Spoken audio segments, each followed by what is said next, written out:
Welcome back to Infidelity Tales Lab. We're incredibly grateful for your support. Before we begin today's tale, tell us, which city or country are you joining us from? We love connecting with our global audience. Now, let's dive into today's story. Chapter 1, Shadows in Paradise. Dominic Nick Caldwell stood on his expansive beachfront deck, watching the California sunset cast golden reflections across the Pacific. At 35, he had built his security consulting firm from scratch into a powerhouse that protected the digital assets of half the Fortune 500. The breeze carried the scent of salt and success, yet something felt off-kilter in his perfect world. His wife Alexis moved around their Malibu home with increasing detachment. 6 years of marriage had transformed from passionate connection to calculated distance. Nick's instincts, the same ones that had saved him from poverty and made him rich, were screaming warnings. Working late again, he asked as Alexis grabbed her keys. Her blonde hair was styled immaculately, her makeup subtle yet flawless, excessive for the charity board meeting she claimed to attend. "The fundraiser planning won't finish itself," she replied, not meeting his eyes. "Don't wait up." As her Porsche disappeared down the winding coastal road, Nick returned to his home office and unlocked a hidden compartment in his desk. Inside lay a small tracking device and printouts from a private investigator. For 3 months, he'd been gathering evidence, each discovery cutting deeper than the last. The Caldwells had come from nothing. Nick had grown up in a Rust Belt town with parents who believed in hard work and little else. When he showed technological aptitude, they'd sacrificed everything for his education. Their modest savings, second mortgages, extra jobs, all invested in their only son's future. Alexis had been there for the last stage of his climb, the daughter of a wealthy family who'd never known struggle. Her parents had disapproved initially, wanting someone from their social circle, but Nick's rapid success had silenced their objections. Now, watching the tracking dot on his phone move not toward the charity headquarters, but toward a boutique hotel in Santa Monica, Nick felt a coldness settle in his chest. He poured himself 2 fingers of bourbon and opened his laptop. The message from his investigator contained hotel surveillance photos. His wife entering the elevator with neurosurgeon Benjamin Westcott, son of the West Coast hospital magnate Preston Westcott, and Alexis's college sweetheart before she'd met Nick. Betrayal from Alexis hurt. Betrayal involving Ben Westcott was something else entirely. Nick set down his glass and made a call. "Sky, I need everything on the Westcotts. All of it. Financials, personal dirt, offshore accounts. Whatever you can find." Sky Romano had been his first hire, a brilliant hacker he'd recruited directly from a federal prison work release program. Her loyalty was absolute after Nick had given her a second chance when no one else would. "Boss, are we talking corporate espionage or personal?" Her voice held concern. She knew about his suspicions. "Both. I'm accelerating the timeline." Nick stared at the photos. "And Sky, pull together the contingency package. All of it. That's serious?" "Deadly." Nick closed his laptop and walked to the floor-to-ceiling windows. His reflection stared back. Successful, powerful, betrayed. He'd built his life through strategic thinking and unyielding determination. Those who mistook his quiet demeanor for weakness never saw the ruthlessness coming until too late. As darkness fell across the ocean, Nick made another call to his parents back in Ohio. "Mom, about Christmas. There's been a change of plans." Chapter 2, Verification. The Westcott family had everything Nick lacked: generations of wealth, social connections, and the kind of old money prestige that couldn't be bought. What they didn't have was his intelligence or his hunger. For the next week, Nick became a ghost in his own life. He attended business meetings, smiled at dinner parties, and slept beside Alexis while gathering evidence with methodical precision. Each night after she fell asleep, he sat in his study reviewing surveillance footage, bank statements, and hotel receipts. The affair had lasted 11 months, starting shortly after Ben Westcott returned from a Doctors Without Borders stint in Africa, conveniently divorced, and practicing at the same hospital where Alexis volunteered. "The pieces are coming together," Sky reported during their secure call. "The Westcott's finances are messier than they appear. Preston Westcott's liquidity issues are significant. Several of their medical centers are underwater, and they've been selling properties quietly. And the charity angle? Your hunch was right. The foundation Alexis works with has received major donations from Westcott Holdings. Perfect cover for their meetings. Nick absorbed the information silently. The betrayal went beyond the physical affair. Alexis had been sharing details about his business, security vulnerabilities, client lists, expansion plans. His wife was betraying not just their marriage, but trying to undermine the empire he'd built. The why became clear when Nick discovered correspondence between Preston Westcott and Alexis. The elder Westcott had never accepted his son's brief marriage to a nobody like Alexis Turner. Now, with Ben divorced and the Westcott medical empire needing an infusion of technology expertise and capital, they saw an opportunity. Get Alexis back for Ben, gain access to Nick's business acumen and assets, then discard him. For the Westcotts, it was about maintaining dynasty. For Alexis, it was returning to the social circle she'd never fully left. When the final piece fell into place, documents showing Alexis had consulted divorce attorneys specializing in aggressive asset seizure, Nick knew it was time to act. On a rainy Tuesday, he followed Alexis to the Beverly Hills Hotel. The exclusive bungalows offered privacy for the wealthy, but wealth couldn't overcome Nick's determination. He paid a hotel employee handsomely for access to the adjoining suite and set up recording equipment. Through the wall, he heard everything. Their laughter, their passion, their plans. Once the divorce is finalized, we'll have enough leverage to force him to sell, Alexis said. Your father's contacts will make sure the judge is sympathetic. Dad's already lined up partners to acquire his security firm once we devalue it, Ben replied. Nick won't know what hit him until it's too late. Christmas at his parents' will be our last appearance as a couple, Alexis continued. I'll play the devoted wife one final time. Those simple people always loved me more than him anyway. Nick felt something harden inside him, not just his heart, but his resolve. The Westcotts had underestimated him. Alexis had forgotten who he was at his core, someone who had clawed his way up from nothing and would never allow himself to be pushed back down. He gathered his equipment and left the hotel, rain mixing with the single tear that escaped before he banished emotion entirely. By the time he reached his car, Nick Caldwell had reconstructed himself into something new, something without mercy. He called his lawyer, then his financial advisor, then Sky. Execute the containment protocols, he instructed. All of them. Are you sure, boss? Sky asked. There's no coming back from this. I'm not the one who needs to worry about coming back, Nick replied, watching Alexis's car pull out of the hotel driveway. Make the arrangements. And Sky, send the first set of files to my father. Chapter 3. Christmas Revelation. The Caldwell family home in Ohio remained unchanged, a modest two-story colonial with faded blue shutters and carefully maintained gardens. Nick's parents had refused his offers to buy them a more luxurious place, preferring to stay where they'd raised their son and built their lives. Nick arrived 2 days before Alexis, citing business meetings. Those days were spent in quiet conversations with his parents, showing them evidence of his wife's betrayal and the Westcott scheme. Richard and Martha Caldwell listened in stunned silence, their initial disbelief giving way to protective anger. They had welcomed Alexis into their family, treated her like a daughter, defended her when relatives questioned her commitment to their son. I need you to follow my lead, Nick explained, outlining his plan. It has to happen exactly this way. Martha wiped tears from her eyes. Are you certain there's no other way? Mom, they're not just trying to end my marriage.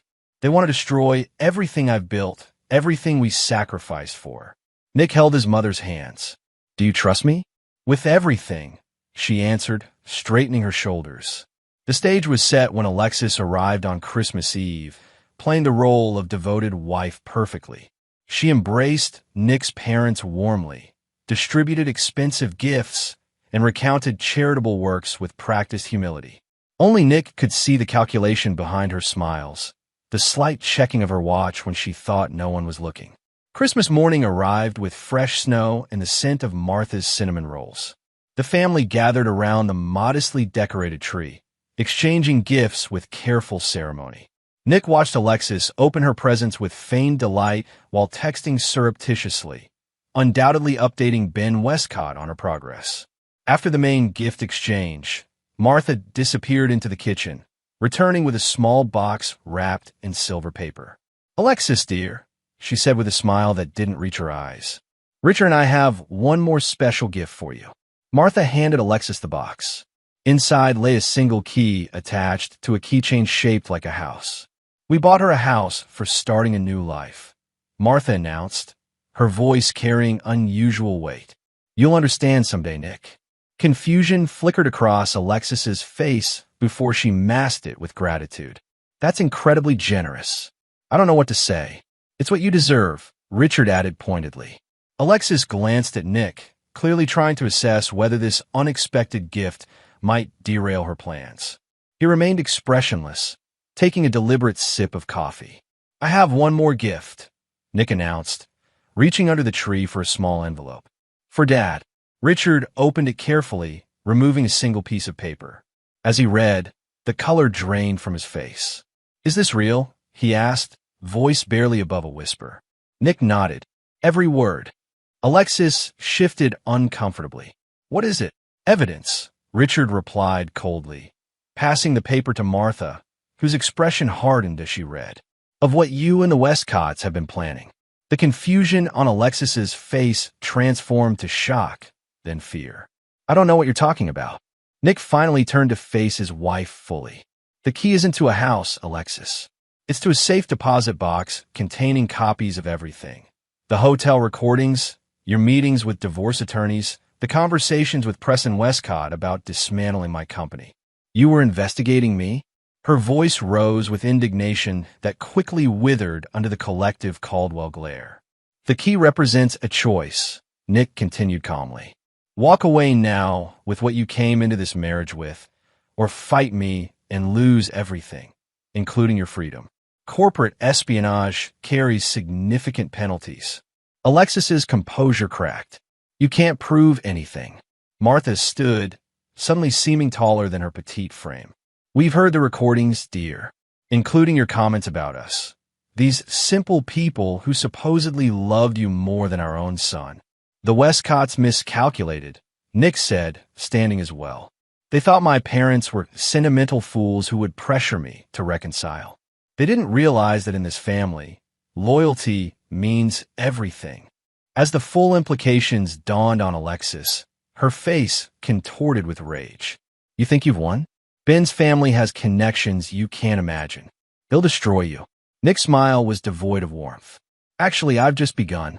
While we've been opening presents, the SEC and FBI have been serving warrants to the Westcott Medical Group based on evidence of Medicare fraud and tax evasion I uncovered during my investigation of you."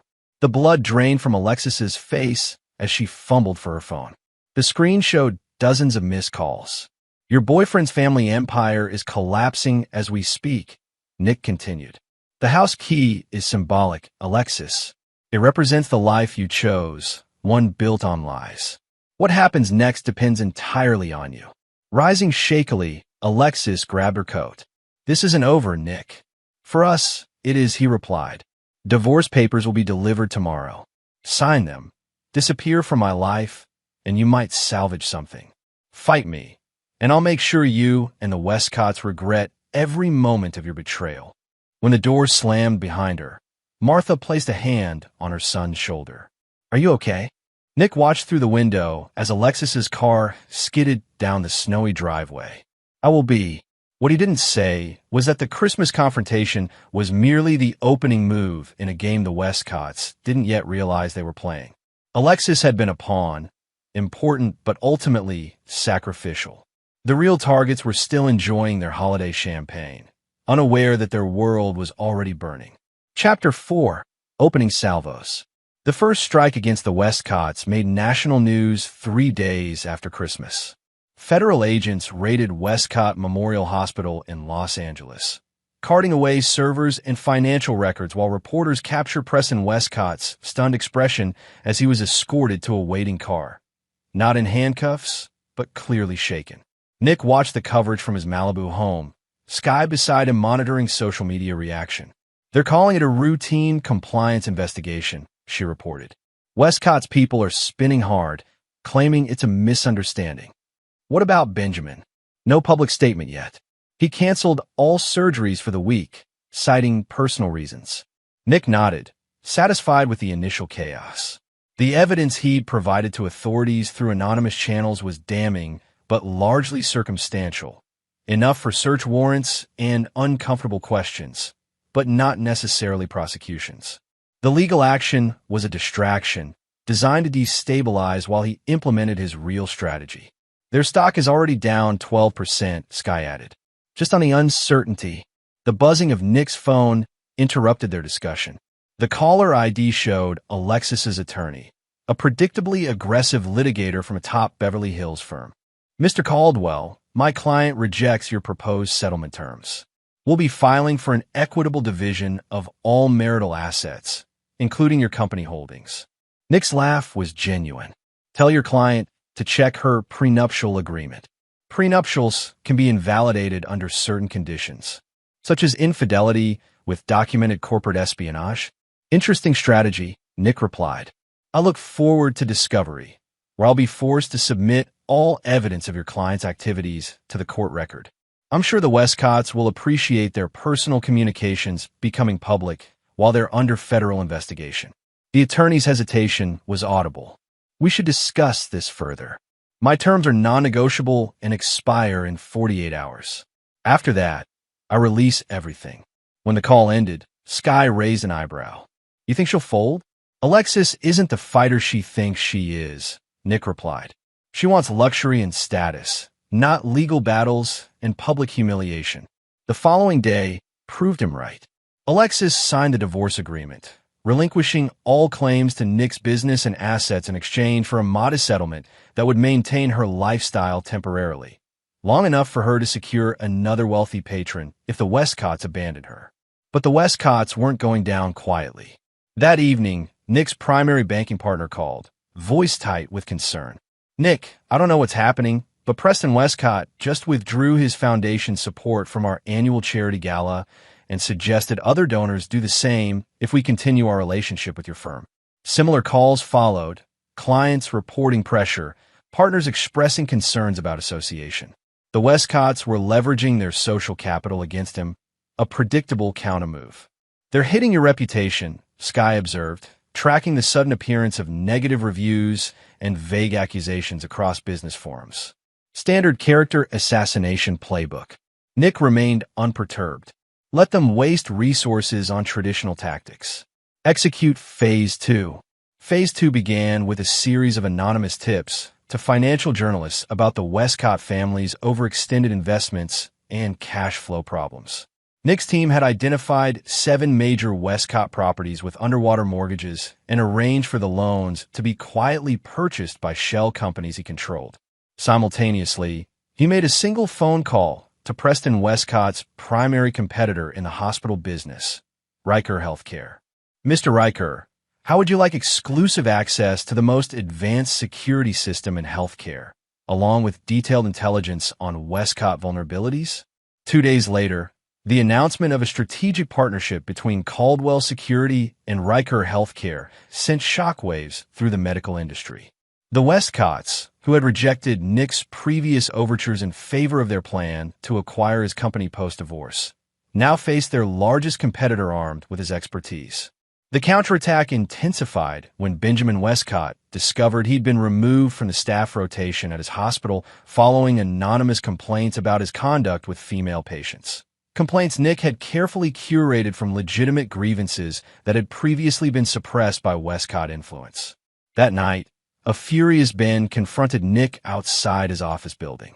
Security cameras captured the neurosurgeon shoving Nick against his car. You think you could destroy my family because my girlfriend got tired of you? Ben snarled, his perfect appearance disheveled by stress. Nick straightened his tie calmly. Dr. Westcott, I'd reconsider putting your hands on me when there are witnesses. You're destroying lives over wounded pride. No, Nick replied coldly. I'm responding proportionally to a coordinated attack. You and your father planned to strip me of everything I built.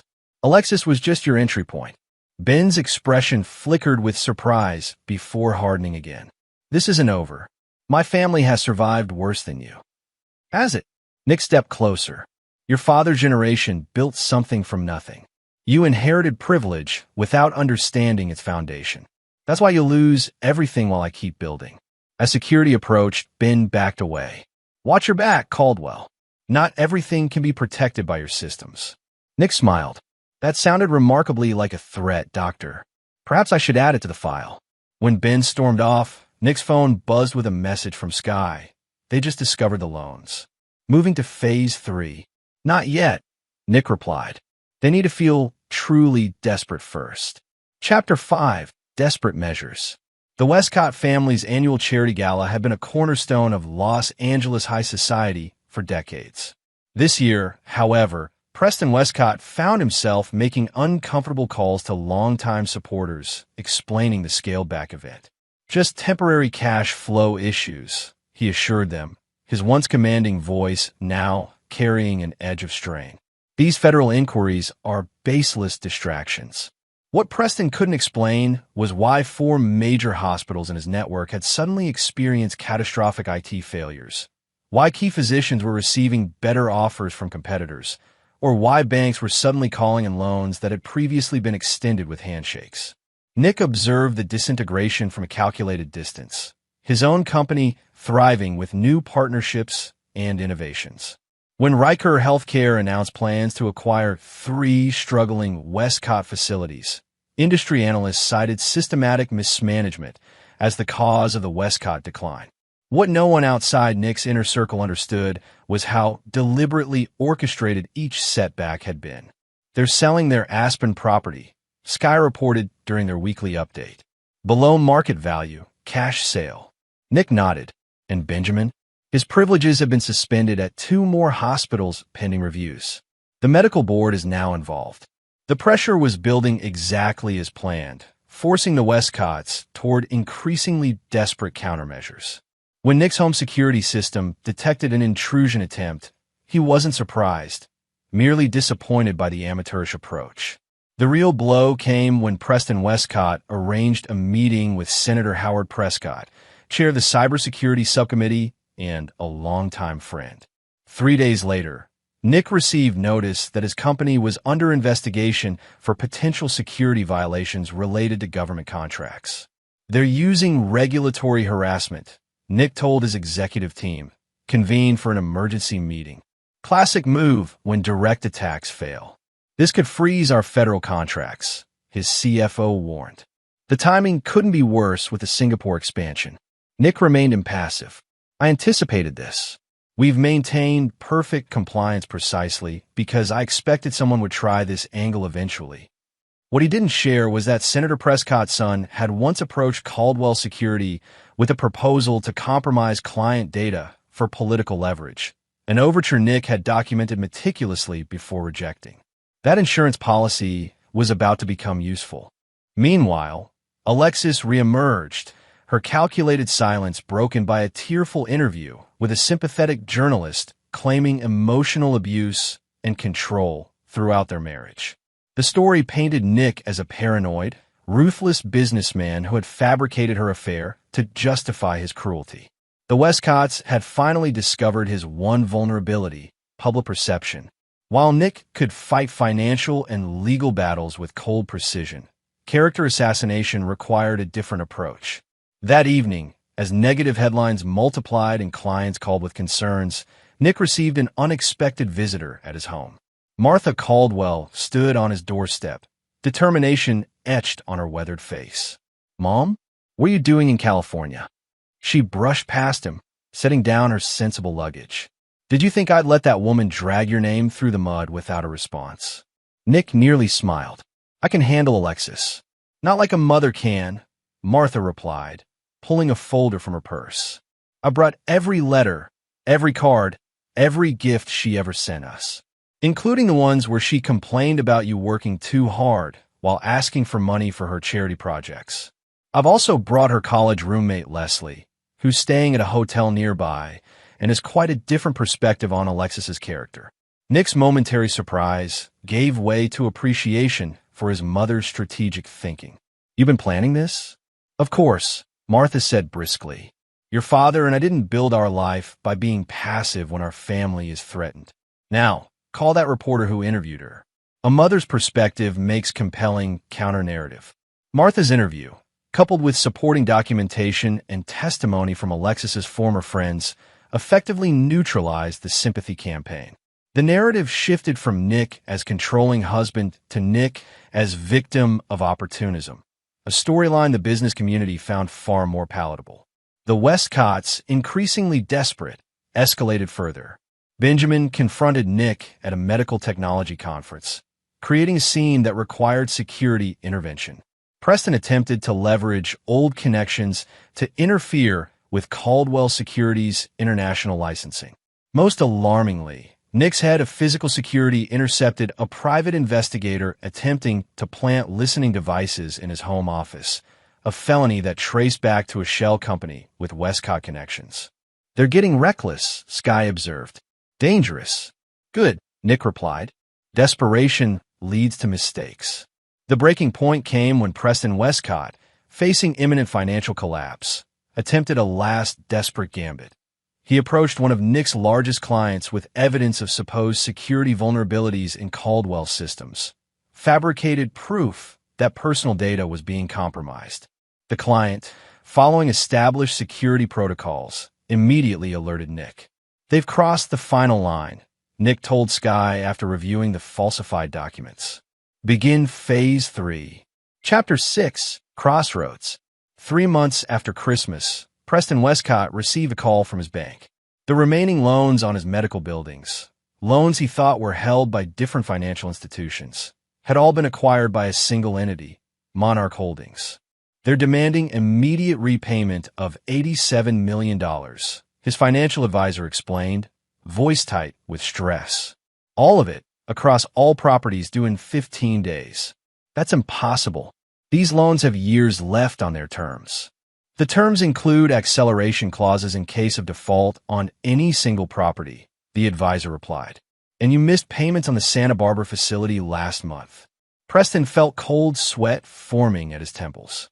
Negotiate an extension. Explain our temporary situation. I've tried.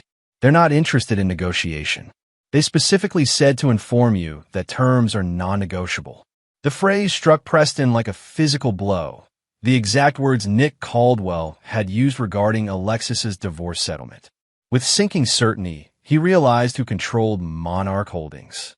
Simultaneously, Benjamin Westcott received notice that the medical board was expanding its investigation into his conduct, now including testimony from 3 former patients and a nurse who claimed to have witnessed inappropriate behavior. The Westcott family gathered at their Beverly Hills mansion that evening. Preston, his wife Catherine, Benjamin, and their daughter Meredith, who had flown in from New York. The atmosphere was funereal. "How bad is it?" Meredith asked, her Harvard Business School training causing her to assess the situation clinically. "We're looking at bankruptcy if we can't refinance $87 million in 2 weeks, Preston admitted. "Most of our liquid assets are tied up in legal defense or have been used to cover operating shortfalls." Benjamin poured himself a third scotch. "This is all about Alexis. If she hadn't gotten involved with me again." "This started before Alexis," Meredith interrupted sharply. "You and Dad decided to target Caldwell's company because you needed his technology and didn't want to pay market value for it. Alexis was just your entry point." Catherine Westcott's carefully maintained composure cracked slightly. "We need to approach Caldwell directly. Offer a truce." "He won't speak to any of us," Benjamin replied bitterly. "I've tried. His security won't even let me into the building." Meredith, who had remained largely separate from her family's machinations, studied her father and brother with new clarity. "You still don't understand what you're dealing with, do you? Nick Caldwell isn't like the trust fund rivals you've outmaneuvered before. He's a self-made survivor with nothing to lose." "We're Westcotts," Preston responded automatically. "Our family has stood for something in this community for generations." "And he knows that's your vulnerability," Meredith countered. "You care about legacy and appearance. He only cares about justice as he defines it." A heavy silence fell over the room, broken when Preston's phone rang. The caller ID showed their family attorney. Preston, I've just received a settlement offer from Caldwell's team. It's unusually specific. As the attorney outlined the terms, Preston's face paled. Caldwell was offering to consolidate and refinance all Westcott debt under reasonable terms, drop his assistance to regulatory investigations, and cease all actions against the family, with conditions. First, Preston would resign from all hospital leadership positions, transferring control to Meredith rather than Benjamin. Second, Benjamin would voluntarily surrender his medical license, pending full investigation of all complaints. Third, the Westcotts would issue a public apology to Nick for unfounded accusations and interference with his business. He's dismantling our family piece by piece, Preston whispered after ending the call, making Meredith his ally against us. Meredith shook her head. He's offering salvation through me because I'm the only one who wasn't involved in your scheme. He's separating the guilty from the innocent. We can't accept these terms, Benjamin protested. It would destroy everything. And what's your alternative? Meredith demanded. Financial ruin? Criminal charges? Dad, you plan to dismantle someone's life work because it was convenient for your expansion plans. Did you really think there wouldn't be consequences? Across town, Nick received updates on the Westcott family meeting from Skye, who had developed sources within their household staff. They're divided, she reported. Meredith is arguing for acceptance. The men are resisting. Nick nodded, unsurprised. And Catherine? Practical. She understands their position is untenable. Pouring himself a rare glass of celebration bourbon, Nick gazed out at the Pacific. His parents had taught him that revenge was a luxury poor men couldn't afford, but justice was a necessity no man should live without. Prepare the final documentation, he instructed. They have until midnight tomorrow to decide. As Nick sipped his bourbon, his phone buzzed with an unexpected name, Alexis. He hesitated before answering. Nick, her voice carried none of its usual confidence. I need to talk to you. We have nothing to discuss. The Westcotts are planning something desperate. Benjamin has been drinking, talking about making you pay personally. I'm concerned. Nick's laugh held no humor. Now you develop a conscience? Or did they just cut you loose when you became a liability? Her silence confirmed his suspicion. Whatever they're planning, Nick said coldly, won't change the outcome. The difference between us, Alexis, is that I anticipated every scenario, including betrayal. They never considered I might fight back. After ending the call, Nick contacted his security team to implement heightened protocols. Benjamin Westcott's deteriorating stability represented an unpredictable variable, the only kind Nick truly respected as dangerous. That night, as the Westcotts argued about their limited options, Nick reviewed his contingency plans one final time. Whatever decision they reached, he was prepared. Unlike his opponents, he had calculated every move not just 3 steps ahead, but all the way to the endgame. Chapter 7. Crossing the Rubicon. When Preston Westcott failed to respond by the midnight deadline, Nick was neither surprised nor disappointed. Men like Preston, who inherited rather than built their empires, typically couldn't comprehend total defeat until experiencing it firsthand. At 12:01 a.m., Nick sent a single text message to Skye. Execute Rubicon. Within hours, the final phase began. Monarch Holdings filed for immediate foreclosure on all Westcott medical properties.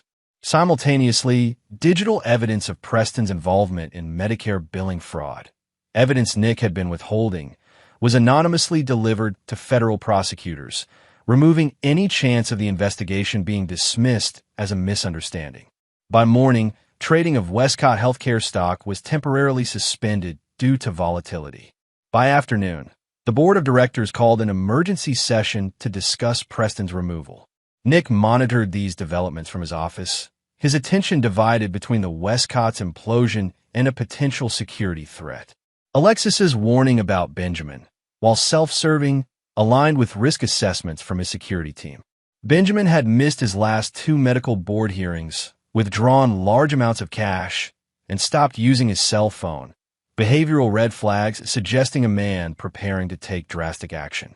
We've increased patrols and updated your secure transport protocols, his head of security reported. All residences and offices have enhanced monitoring. Nick nodded approval. And the parents? Your father insisted they don't need protection in Ohio, but we've stationed a team nearby as a precaution. The personal threat crystallized that evening when Benjamin Westcott bypassed perimeter security at Nick's Malibu home by approaching from the beach during a patrol changeover, a vulnerability Nick had identified but not yet addressed. Security cameras captured Benjamin climbing the seawall, clearly intoxicated and carrying something in his jacket. The system automatically alerted Nick, who was working late at his downtown office. You need to evacuate the house, his security lead urged through the emergency channel. We're 8 minutes out. No, Nick replied calmly. Maintain distance, but keep visual. I'm handling this personally. Sir, that's against all protocols. He's not here for property damage, Nick interrupted. He wants confrontation. Let's not disappoint him. Nick remotely activated his home security system's lockdown mode, restricting Benjamin's movement to the main floor while dispatching his helicopter for rapid return. 20 minutes later, he landed on his private helipad and entered his home through a concealed entrance, accessing his security center before confronting the intruder. The monitors showed Benjamin in Nick's study, drunkenly rifling through desk drawers while occasionally glancing at his watch, suggesting he was either meeting someone or working against a timeline. Nick armed himself with knowledge rather than weapons.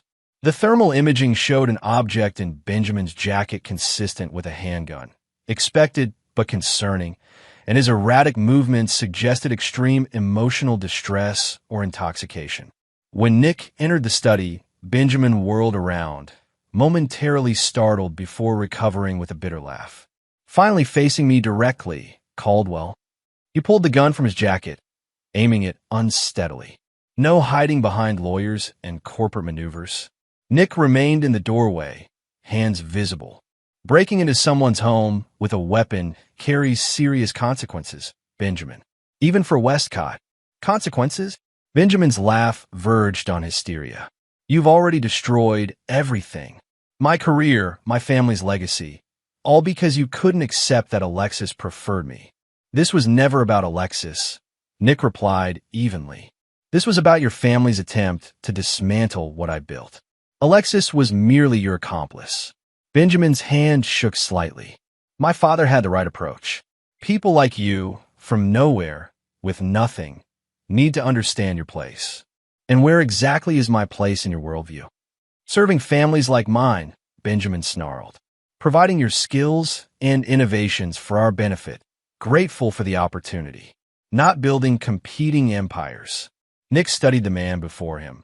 Privileged, entitled, genuinely bewildered that someone he considered beneath him had not only fought back, but won. That's the fundamental difference between us, Nick observed. You believe your name entitles you to what others build. I believe we earn our place through what we create and defend. Benjamin stepped closer, steadying the gun. Philosophical until the end. Let's see what your creation is worth when you're gone. Do you really think I wouldn't be prepared for this? Nick asked quietly. Every word is being recorded. My security team is surrounding the property. There's no scenario where you leave here having improved your situation. Doubt flickered across Benjamin's face. You're bluffing. The same way you bluffed about Alexis loving you? She contacted me yesterday, warning me about your instability. She's already negotiating her next landing spot, now that the Westcott fortune is evaporating. The revelation struck Benjamin visibly. You're lying. Check your phone. She's been trying to reach you, likely to establish distance before you do something irreversible. When Benjamin instinctively reached for his phone, Nick pressed a concealed button. The study doors slammed shut and locked automatically as gas deployed from hidden vents, a non-lethal sedative Nick had installed after a previous corporate espionage attempt. Benjamin fired wildly, the bullet embedding in the wall as he succumbed to the fast-acting compound. By the time security personnel entered in protective gear, he lay unconscious on the imported carpet, the gun secured several feet away. Transfer him to the safe facility, Nick instructed his team. Full medical monitoring, no communication devices. Sir, this is kidnapping, his security lead warned. We should contact authorities. It's citizen's arrest following armed home invasion, Nick corrected. We'll contact authorities when I've finished managing the situation. As Benjamin was removed, Nick placed 2 calls. The first to Meredith Westcott. Your brother is in my custody following an armed intrusion into my home, he explained without preamble. He's unharmed but sedated. What happens next depends on your father's actions in the next hour. What do you want? Meredith asked, her voice tight with stress but rational. The original settlement terms, plus Preston's immediate resignation from all positions. No public resistance, no further delays. His second call was to Preston directly. You've lost, Preston. Your company is collapsing, federal charges are imminent, and now your son has committed felony breaking and entering with a deadly weapon. But there's still a path where your daughter salvages something from the wreckage. Preston's voice sounded suddenly old. Where is Benjamin? Safe for now. Make the right decision, and he receives treatment rather than prosecution. Continue fighting, and I release everything. The recordings of your planning sessions, Benjamin's attack tonight, all of it. The silence stretched for several seconds before Preston spoke again. You never intended to compromise, did you? This was always your plan. No, Preston, this was your plan. I merely ensured you experienced its full consequences. Chapter 8. The Reckoning. Dawn broke over Los Angeles as news alerts chimed across the city. Westcott Healthcare announces major restructuring. Founder steps down, daughter takes helm. The accompanying press release included Preston Westcott's retirement for health reasons, the appointment of Meredith Westcott as CEO, and a carefully worded apology for recent misunderstandings with business partners. For those in financial circles, the subtext was clear, complete capitulation. Nick watched the coverage from his downtown office, where he'd been working through the night, finalizing details with his legal team. Benjamin Westcott had been quietly transferred to a private rehabilitation facility after signing comprehensive non-disclosure and non-aggression agreements, essentially legal surrender documents, in exchange for Nick declining to press charges for the break-in. The Westcott stock is stabilizing with Meredith's appointment, Sky reported, monitoring financial terminals. Market seems cautiously optimistic about her leadership. Nick nodded, unsurprised. She was always the competent one. Their father chose the wrong successor. The intercom buzzed. Sir, Meredith Westcott is here for your meeting. When Meredith entered, her composure was remarkable given the circumstances. Dressed in a conservative business suit with minimal jewelry, she carried herself with the dignity her father and brother had abandoned. Thank you for seeing me, she began, taking the offered seat. I wanted to personally assure you that the transition is proceeding according to our agreement. Nick studied her carefully. Your brother is receiving treatment? Yes. The doctors believe his breakdown resulted from prescription medication mixed with alcohol, exacerbated by stress. She maintained steady eye contact. I want to be clear. While I'm implementing your terms, I don't condone my family's actions or excuse them, nor am I here seeking mercy. Then why are you here, Ms. Westcott? To understand my opponent, she replied candidly. My father and brother misunderstood you fundamentally. They saw only your success, not the journey that created it. I won't make the same mistake. Nick allowed himself a small, genuine smile. Refreshingly direct. The Westcott name might survive, after all, with you at the helm. That's my intention. But I need to know, is this truly the end? Once our agreement is fully implemented, will you consider the matter resolved? The question hung between them, weighty with implications. Nick had spent months orchestrating the Westcott's downfall, dedicated countless resources to ensuring they experienced complete defeat. Yet looking at Meredith, the innocent party in her family's schemes, he recognized something of himself, someone determined to build rather than merely inherit. My conflict was never with you, he finally answered. Honor the agreement, reform your family's business practices, and our companies need not be enemies. Relief flickered briefly across her composed features.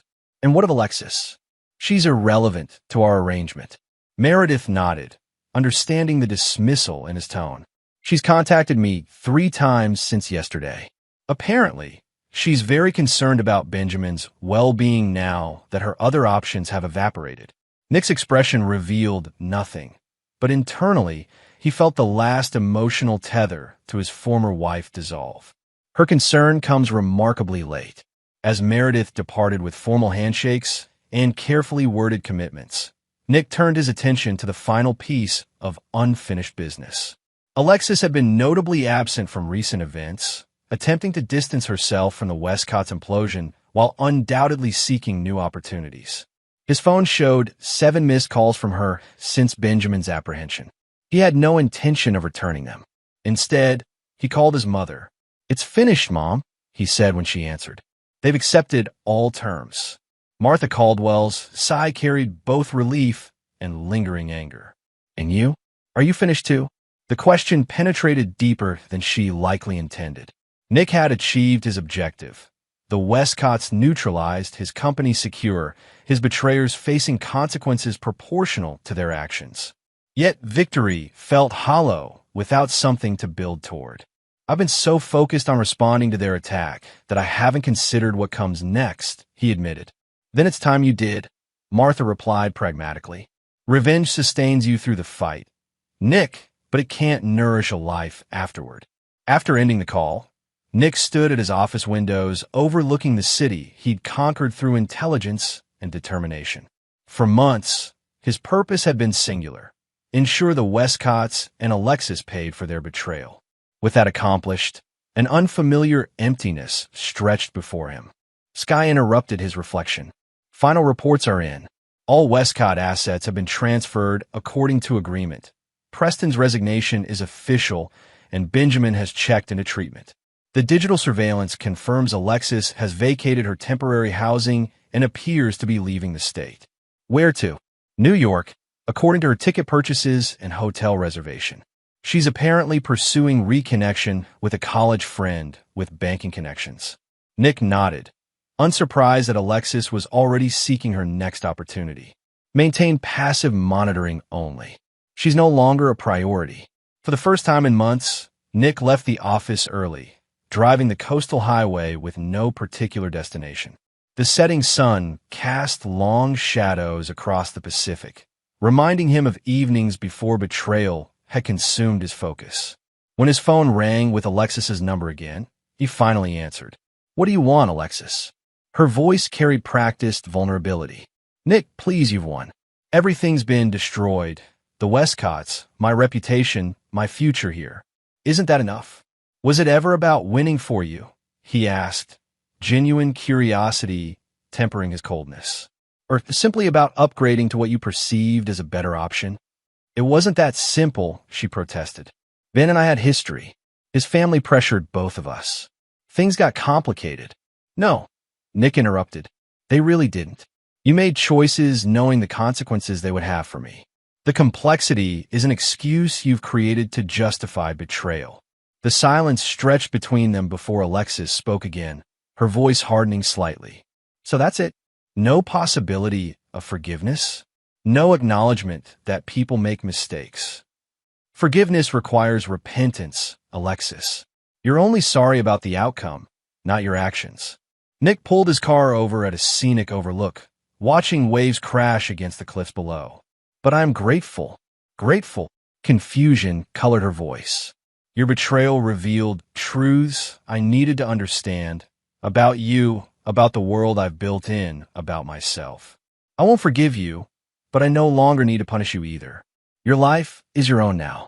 I suggest you build something real with it." He ended the call before she could respond, silencing her number permanently as he turned his attention back to the horizon. The emptiness he'd felt earlier began to transform into something different. Not quite peace, but possibility. Chapter 9. Rebuilding. 1 year after the Christmas revelation, Nick stood on his parents' front porch watching snow fall in gentle swirls. The modest Ohio home remained unchanged, a constant in a year of transformation.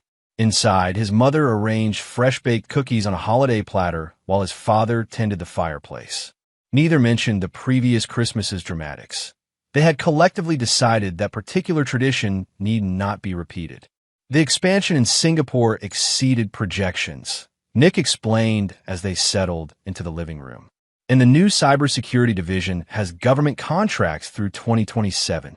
Richard nodded approvingly. And the Westcott situation? Resolved completely.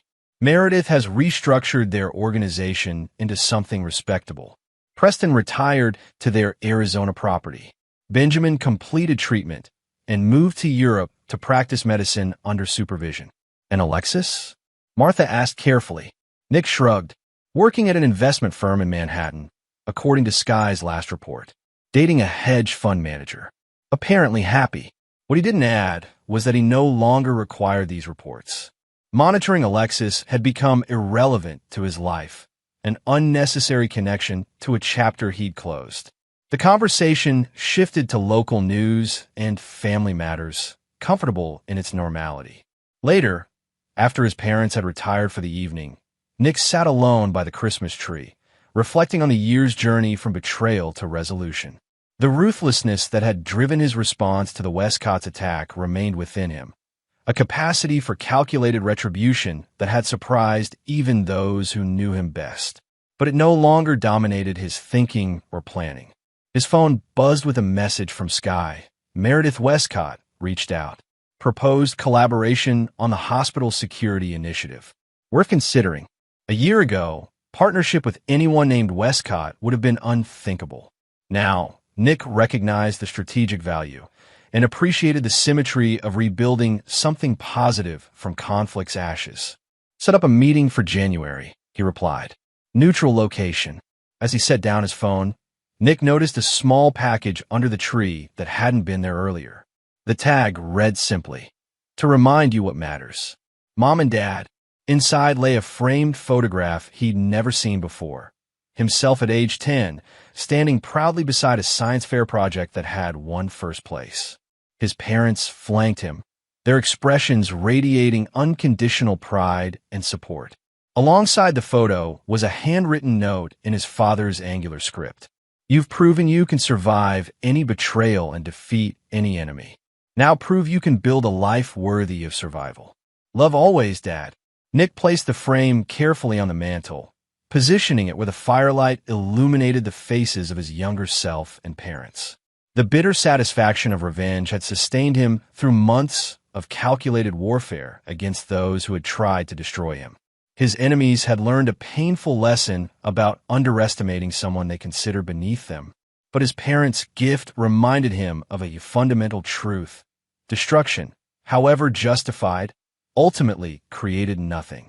His true legacy would be built not through the enemies he defeated, but through what he created in victory's aftermath. Standing alone in the quiet Christmas Eve stillness, Nick Caldwell made a silent promise to himself. The ruthlessness that had enabled his survival would remain, a core strength he would never apologize for, but it would serve creation rather than destruction. Those who betrayed him had paid their full measure. Justice had been executed with precise calculation, and now a different kind of strength was required. As snow continued falling outside, covering the landscape in clean possibility, Nick began planning his next creation. And there you have it. Another story comes to an end. What did you think? I'd love to hear your thoughts in the comments below. If you enjoy this story, consider joining our community by subscribing. It means the world to us. For more stories like this one, check out the recommended videos on screen, and I'll see you there.